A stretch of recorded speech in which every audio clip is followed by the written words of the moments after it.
I'm going to show you how this calculator works. It's a scientific calculator with a difference. It can calculate with units as well as with numbers. You can see that the number of buttons is somewhat larger. On the left, beneath the mathematical functions, you have a set of constants which starts with pi, then the mass of a proton, and so on, various constants familiar to scientists. And over on the right, underneath the normal arithmetical operators that you're familiar with, are various units from meters, hertz, farads, and so on. And the idea of this calculator is that it uses dimensional analysis to give your results with their units. And a very simple example is, say, to add two lengths, say 6 meters plus 3 meters, and it gives the answer as 9 meters.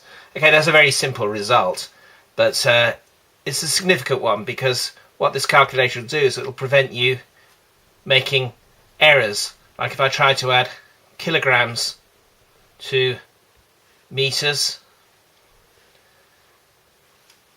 it'll say the units must match for added values.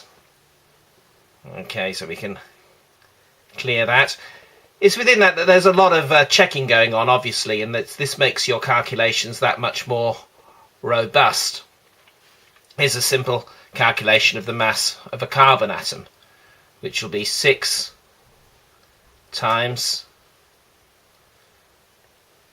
the mass of a proton plus the mass of an electron plus the mass of a neutron. Whoops, I've got that wrong. I need to go back, put the plus sign in.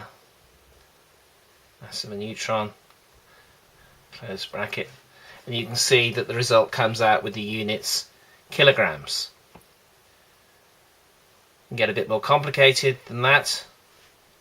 If you want to calculate the force of gravity at the Earth's surface on a 10 kilogram mass, we can start with the gravitational constant, which is capital G, times the mass of the Earth, and there's a menu entry here for more constants, so we can go to that and scroll through various constants that are defined here, times, say, 10 kilograms.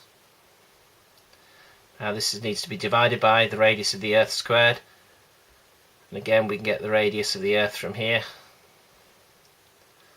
Earth mean radius. Raise that to the power 2, and you can see that that answer comes out in newtons. We can not put the 10 kilograms in explicitly if we want to. We can use a memory location for that, and this is useful if we wanted to plot a graph, say, using an equation.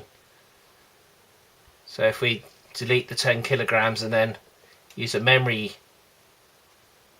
name of M1 into M1, we can put our number, and with the unit if it's required by the equation, in this case it is, and then when we calculate, I put 10 kilograms in, I'll put a different value in,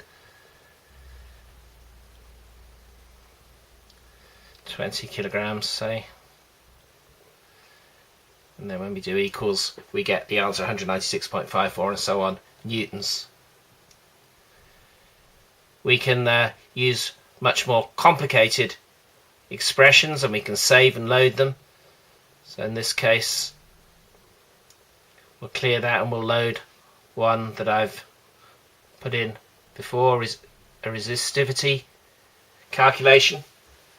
This is a bit more complicated. We've got 1.44 volts, a wire diameter 1.2 millimeters and a length of 125 millimeters and a current of 7.4 amps. Now when we calculate with this, the answer comes out in meter ohms. And notice that the ohms were not in this original equation, as newtons weren't in the gravitational force one either. It's a derived unit, and UCalc knows about derived units, and it'll try to use them wherever it can to make the answer as short as possible. So I hope that gives you some idea of the power of this calculator. It really is a better way to do calculations, and if you look in enlightened physics books, they'll always show the calculations with all the units in place throughout the calculation, and it gives you a feeling, a reassurance that you've done actually the right equation to get it coming out with the right units. Okay, thank you very much.